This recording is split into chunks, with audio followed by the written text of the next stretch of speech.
नमस्कार. सौ लीला गोळे लिखित शांती ब्रह्म ही श्री एकनाथ महाराजांच्या जीवनावरील कादंबरी आपण वाचत आहोत. आज आपण 18व्या प्रकरणाला सुरुवात करतो आहोत. प्राणीमात्रांचा उद्धार व्हावा म्हणून भगवंताने जो मार्ग दाखवून दिला तोच भागवत धर्म होय.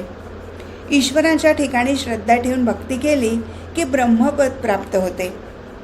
इंद्रिये कोंडिता न कोंडिती, विषय सांडिता न सांडिती, म्हणून हरिभक्तीत मन रमवले पाहिजे.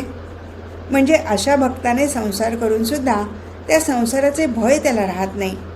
असे नित्य नवे नवे विचार आणि या विविध विचारांचा आशय एकनाथ आपल्या प्रवचनात सुलभपणे सांगत. प्रपंचात राहूनही परमार्थ कसा साधावा, तो कसा सहज साधता येतो याचे प्रतिपादन ते समर्थपणे करीत. नाथ स्वतः प्रापंचिक असून तो प्रपंच वैभव संपन्न असून ते परमार्थ क्षेत्रात उच्च स्थानी पोचलेले आहेत याचा आदर्श लोकांच्या नजरेपुढे होता. त्यामुळे त्यांचे सांगणे लोकांना तंतोतंत पटत असे. पिंडे पिंडे मतीर भिन्न हा म्हणतात त्याप्रमाणे या अमृतरसाची वांछा नसणारे, स्वतःचा बडेजाव वाढवण्यापुरते अध्यात्मज्ञानाचे ढोंग करणारे महाभागही पैठण नगरीत काही कमी नव्हते. एकनाथांच्या देऊळवाड्यात ज्यावेळी अमृतरसाची लयलूट असायची त्यावेळी संकुचित वृत्तीच्या, स्वतःला धर्म मार्तंड म्हणून घेणाऱ्यांच्या घरी विनाकारण काथ्याकूट चालायचा. एकनाथांच्या या प्रवचनाच्या अगोचरपणावर, एकनाथांच्या ह्या अशा धर्मबाह्य कृतीमुळे धर्ममार्तंड, प्रकांड पंडित, गाढे विद्वान वगैरे बुद्धिमंतांची मनं उद्विग्न झाली होती. ही धर्माची पायमल्ली आहे, यामुळे धर्मभ्रष्ट होणार याची त्यांना विवंचना लागली होती. हा एकनाथ स्वतःला फार शहाणा समजतो. वेदासारखी पवित्र वाणी तो चातुर्वर्ण्यांना ऐकवतो. देववाणीतले गुह्यज्ञान तो चक्क उकिरड्यावर आणतो आहे. हा अधर्म आहे. संस्कृत वाणी म्हणजे पवित्र गंगा. हा पाखंडी एकनाथ त्या गंगेची गटार गंगा करू पाहतो आहे. श्रीमद भागवतसारखा श्रेष्ठ ग्रंथ म्हणजे सोहळ्याच्या बासनात बांधून देवघरात ठेवून गंधाक्षत फुले व्हावीत असा ग्रंथ, पण त्याने तो पार चव्हाट्यावर आणला आहे. त्याचे पावित्र्य नष्ट केले आहे. हे सारे तावातावाने आपापसात बोलत एकनाथांना सभ्य शब्दात शिव्याशाप देत. एकनाथांचे व्यक्तिमत्व सिद्ध होते. त्यांना समक्ष सांगणार कोण आणि कसे, हा यक्ष प्रश्न होता. या बोलण्याचे साध पडसाद एकनाथांच्या कानावर येत होते. पण आपल्याशी या बोलण्याचा प्रत्यक्ष संबंध येईल तेव्हा पाहू असे म्हणून ते या ऐकीव गोष्टी कानामागे टाकीत. आपला हरी या साऱ्या वादवादंगात सामील आहे. मी श्रीमद भागवताचे प्राकृतिकरण करतो आहे हे त्यालाही मान्य नाही हे एकनाथांना माहीत होते. पण त्यांनी विचार केला, निष्कारण वितंडवाद घालून शक्तिक्षय कशाला करायचा. मी करीत असलेले कार्य धर्मबाह्य मुळीच नाही आणि मी कार्यच्युत कधीच होणार नाही. तो माझा ठाम निश्चय आहे, विचारपूर्वक केलेला दृढ निश्चय आहे. शेवटी सर्व दुड्डाचार्यांनी संगनमत केले आणि एकनाथांना कडाडून विरोध करायचे ठरवले. त्यासाठी दिवस मुकरर झाला आणि 5-25 प्रतिष्ठित पागोटी, पगड्या, रुमालांनी एकसाथ देऊळवाड्यात प्रवेश केला. पवित्र वास्तूत या सर्वांचे पाऊल पडले, मात्र तिथल्या वातावरणाचा त्यांच्या मनाला स्पर्श झाल्याशिवाय राहिला नाही. सर्वांची मने मोहरून आल्याने आता आपला विरोध लटका पडतो की काय अशी त्यांना शंका आली. पण शेवटी सुविचारावर अट्टहासी विचार स्वार झाला. प्रफुल्लित झालेल्या मनाला बाजूला सारून त्या सर्वांनी चर्चेसाठी कमर कसली. एकदम इतकी मंडळी आलेली पाहताच एकनाथ अत्यंत विनयाने समोर झाले व नमस्कार करून त्यांचे मनापासून स्वागत केले व सुतडा अंतरून त्यांना बसण्याची विनंती केली. हरभट्ट म्हणाले, पंत, आम्ही तुमचा पाहुणचार घ्यायला आलो नाही, आम्ही जाब विचारायला आलो आहोत. एकनाथ स्मितहास्य करून म्हणाले, होय, पण खाली बसूनसुद्धा जाब विचारता येईल. मी उत्तरे द्यायला तयार आहे. ते उद्धवाकडे पाहत म्हणाले, ब्रह्मवृंदांना गुळ पाणी घेऊन ये. विषय समोपचाराने हाताळावा असा विचार करून मंडळी बसली. गुळ पाणी घेऊन झाल्यावर रामपंडित म्हणाले, सुज्ञास अधिक सांगणे न लगे. नाथांनी सर्वांवरून एकवार नजर फिरवली व कोण कोण आले आहे याचा आढावा घेतला. मागे बसलेला हरिपंडित त्यांच्या नजरेतून सुटला नाही. बापाशी वाक्तांडव करायला स्वतःचा लेखही आला होता तर. नाथ खाली बसले व मांडी घालून म्हणाले, असं निस्सिंग बोलू नये, काय ते सरळ सरळ सांगावं. फेंदारलेल्या मिशा बोलल्या, तुम्ही हा जो भ्रष्टाचार चालवला आहे तो ताबडतोब थांबवावा. कसला भ्रष्टाचार, कुणी केला? नाथ सहजपणे म्हणाले. हेरमराव तावातावानं म्हणाले, हे बघा पंत, वेड पांघरून पेडगावला जाऊ नका. भागवतासारखा पवित्र ग्रंथाचे प्राकृतीकरण म्हणजे भ्रष्टाचार नव्हे का? शिवाय त्याचा अर्थ हीन जातीच्या कुणब्या कुळवाड्यांना सांगता. याचा अर्थ काय? कुणाशी परवानगी विचारलीत? स्वतःला मुखत्यार समजता की काय? हातवारे करीत विद्वांस म्हणाले. एकनाथ शांतपणे म्हणाले, संस्कृतचे मराठीत भाषांतर केले की तो भ्रष्टाचार होतो हे मला माहीत नाही. असे कुठे मी वाचलेही नाही. आले मोठे वाचणारे, स्वतःला फार शहाणे समजता का? म्हणे मी कुठे वाचले नाही. जसे काही जगातल्या साऱ्या ग्रंथाचे अध्ययन झाल्यासारखेच बोलता आहात तुम्ही. गंगाधर शास्त्री टिंगल केल्याच्या स्वरात म्हणाले. एकनाथ विनम्रपणे म्हणाले, श्रीमद भागवतातले अगाध ज्ञान सामान्यांपर्यंत न्यावे व त्यामुळे त्यांचा उद्धार व्हावा याच तळमळीने मी हे कार्य आरंभले आहे. त्यात गैर काहीच नाही. 10-5 मंडळी एकदम म्हणाली, आम्हाला तुमचे ते 17-15 माहीत नाही. तुम्ही ही मराठी टीका थांबवली पाहिजे एवढेच आमचे म्हणणे आहे.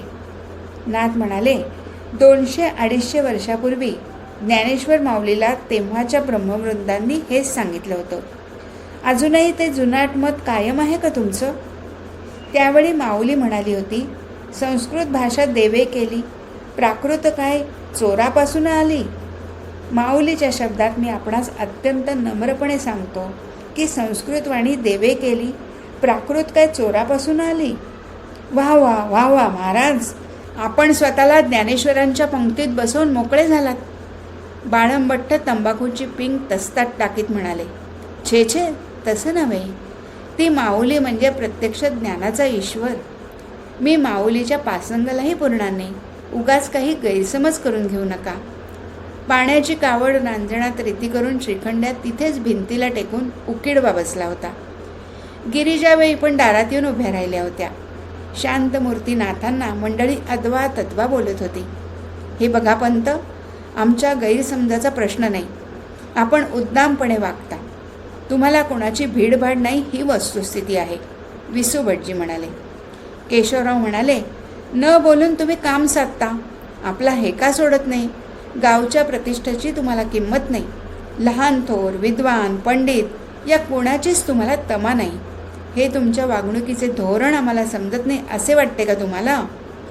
ही बोलणी ऐकताना गिरिजाबाईंचा जीव कासावीस होत होता. शिवाय आपला स्वतःचा पोटचा मुलगा त्या धर्ममार्तंड म्हणून घेणाऱ्यात सामील आहे हे पाहून तर त्यांना अतिशय मानसिक यातना होत होत्या. प्रवचनाची वेळ होत आली असल्याने उद्धव बैठकी घालण्याच्या तयारीला लागला होता.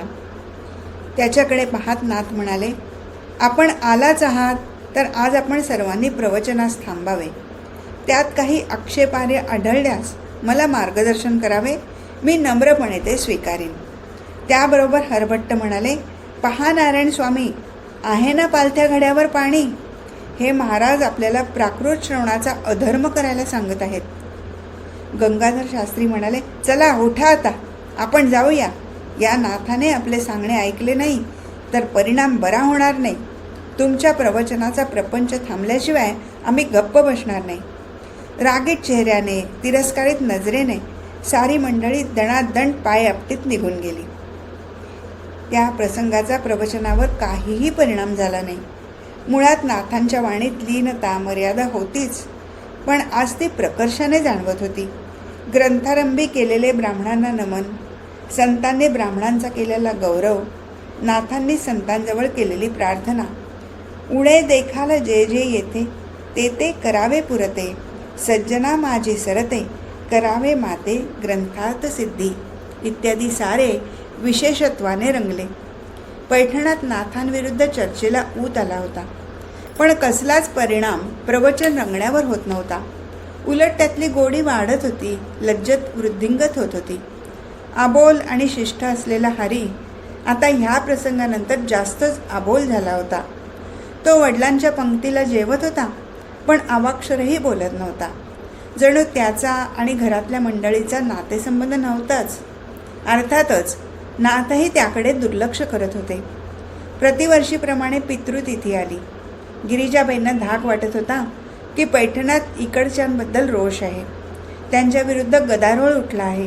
त्यामुळे श्राद्धाचे ब्राह्मण जेवायला येतील की नाही, आणि ते जर खरोखर आले नाहीत तर पितरांना पाणी कसं मिळायचं. गिरिजाबाईंची शंका फोल ठरली. हातावर मोजण्या इतकी माणसे सोडली तरी बाकीची श्राद्धाचे भोजन जेवायला यायला कबूल झाली. नित्याप्रमाणे उद्धवाने बाजारहाट उरकला, नेआण आटोपली आणि तो गिरिजाबाईंच्या मदतीला स्वयंपाकघरात मदतीला आला. शिवाय गोदावरी माहेरी आलेली होतीच व हरी पंडिताची बायकोही मदतीला होतीच. प्रत्येकाने एक एक पदार्थ करण्याचे योजले. श्रीखंडाने तांदळाची खीर करण्याचे मान्य केले. गोदावरी तळण करायला बसली. उद्धवाने चटणी कोशिंबिरीकडे पाहिले तर लेकूरवाळी सून वाटण घाटण भाजीपाला इत्यादी कामाला लागली. गिरिजाबाई भात वैरीत म्हणाल्या, आज श्राद्धाचं वाढप नेहमीप्रमाणे नाही हो करायचं, उलट्या क्रमाने पदार्थ वाढायचे. श्रीखंडा खीर ढवळीत म्हणाला, बा, ही तांदळाची खीर फक्त श्राद्धालाच करतात ना, पण आमच्या गुजरातमध्ये हे दूध पाकाचे पक्वान्न फार शुभ समजतात. विशेष प्रसंगी, मोठ्या सणाला किंवा जावई पाहुणे आले की ही तांदूळाची खीर करतात. गोदावरी वडे तळतळत म्हणाली, गंगा म्हणत होती त्यांच्या कर्नाटकात म्हणे आळूची भाजी फक्त श्राद्धतिथीला करतात, एरवी ती भाजी अशुभ मानतात. गोदावरीची भावजे कमला आळूची भाजी चिरत म्हणाली, अगोबाई, आपण ही भाजी लग्न कार्यातल्या प्रयोजनाला सुद्धा करतो. कणिक भिजवता भिजवता गिरिजाबाई म्हणाल्या, ही आपली प्रांतोप्रांतीची वेगवेगळी पद्धत हो, पण श्राद्ध पक्ष मात्र सर्व प्रांतात पाळतात हो. पितरांचे स्मरण हाच त्यामागचा हेतू असतो. स्वयंपाकाचे कुठवर आले हे पाहण्यासाठी एकनाथ स्वयंपाकघरात डोकावले आणि म्हणाले, किती अवकाश आहे, मंडळी येण्याची वेळ झाली. गिरिजाबाई म्हणाला, झालंच हो, 4 हात लागल्यावर स्वयंपाकाला कितीसा उशीर लागणार. 4 हात हे शब्द ऐकल्याबरोबर खिरीत साखर घालणारे श्रीखंडाचे हात थबकले. त्याने चमकून गिरिजाबाईंकडे आणि एकनाथांकडे पाहिले व पुन्हा आपल्या कामात तो दंग झाला. ब्राह्मण मंडळी येताना दिसतात का हे पाहण्यासाठी एकनाथ देऊळवाड्याच्या महाद्वारात येऊन उभे राहिले. बाहेर उन्हाचा चटका चांगलाच जाणवत होता. दाराच्या एका अंगाला रस्त्यावर 7-8 जण घोळका करून आपापसात बोलत उभे होते. नाथांना तो घोळका दिसत होता, पण नाथ मात्र त्यांना दिसत नव्हते. एक जण म्हणाला, नाथांच्या वाड्यातून कालवणाचा लई छान वास येतोया. दुसरा म्हणाला, खरंच र गड्या, तेलच्या तळण्याचा बी वास येतोया. माझ्या तोंडाला तर पाणी सुटलं आहे, या वासानं जीभ लालचावली आहे. लहान लेकरू म्हणालं, माय, दोपार झाली या, मला भूका लागल्या ती, तू काहीतरी मागून आण ना. अरे लेकरा, तुलाच काय, पण आम्हाला बी लई भूका लागल्यात, काल धरून आमच्या पोटात आण नाही. एक जण पोटाला हात लावून म्हणाला.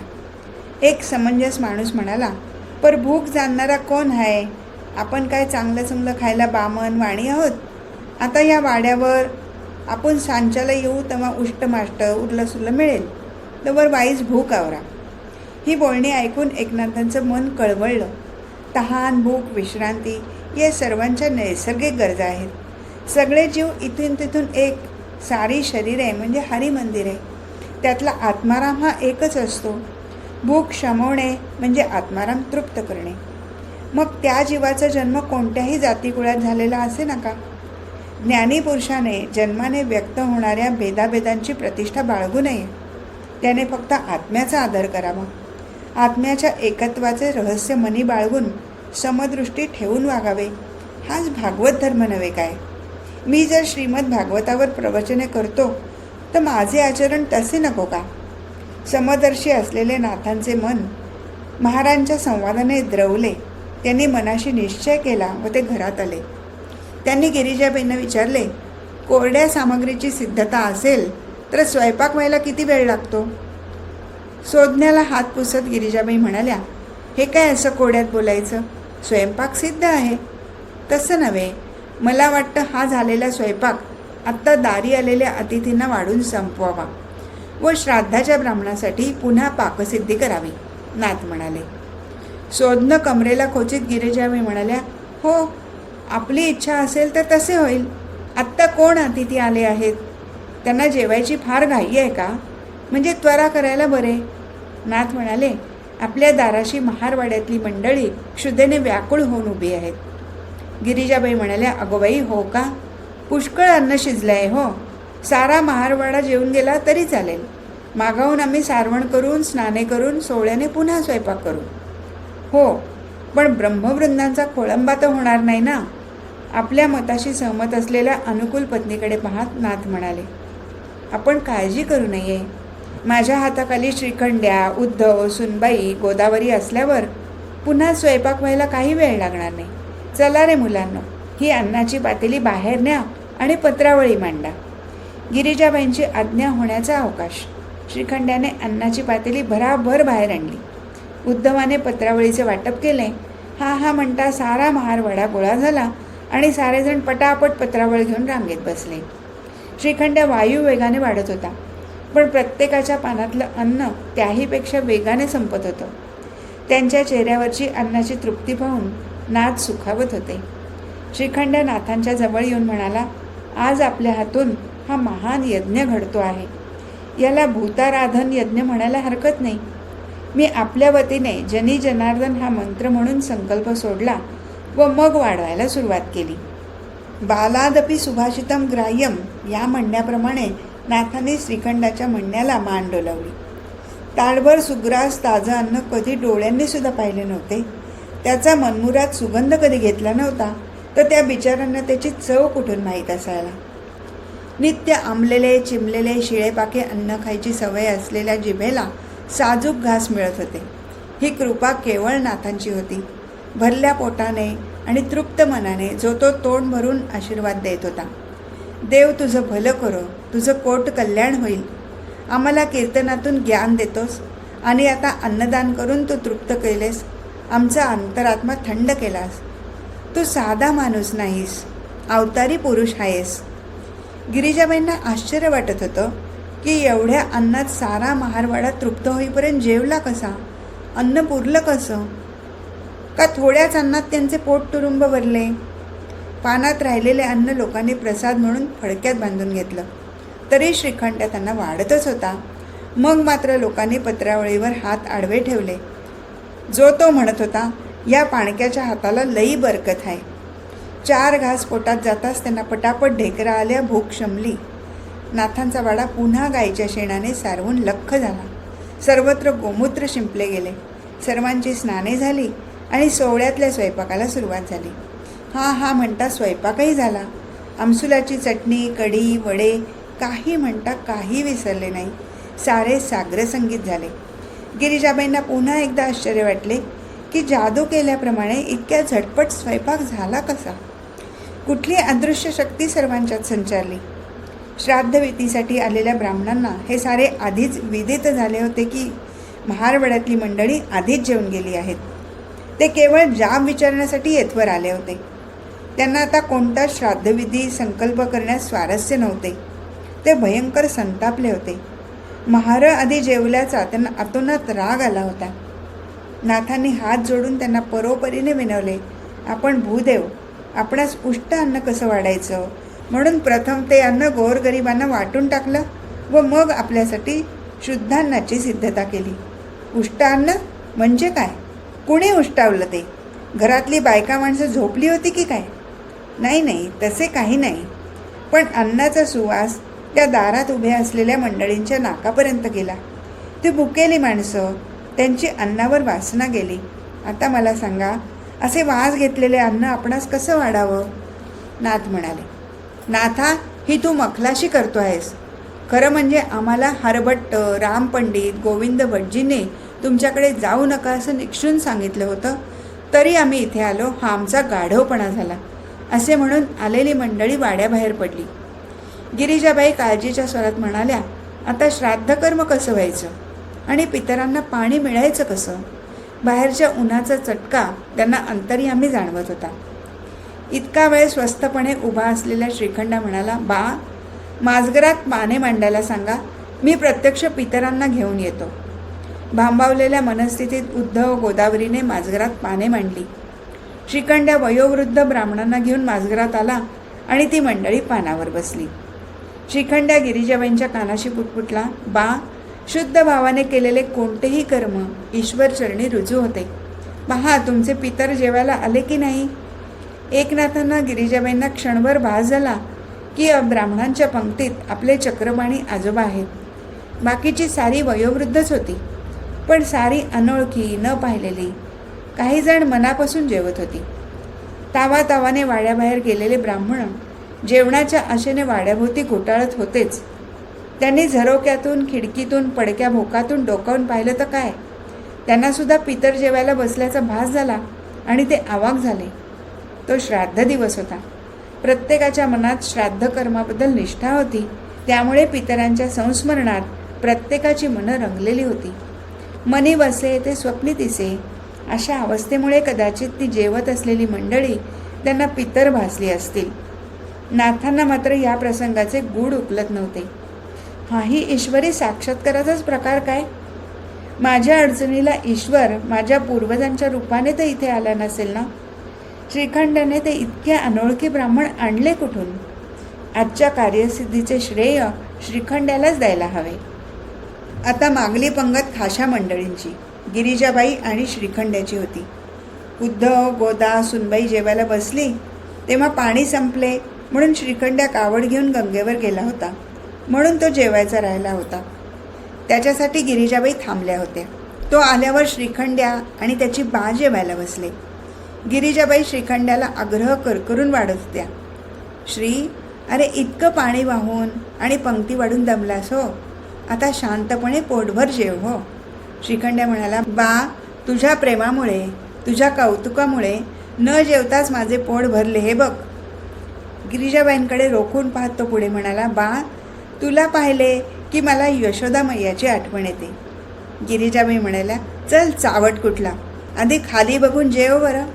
ही मायलेकरांची पंगत एकनाथ दाराआडून पाहत होते.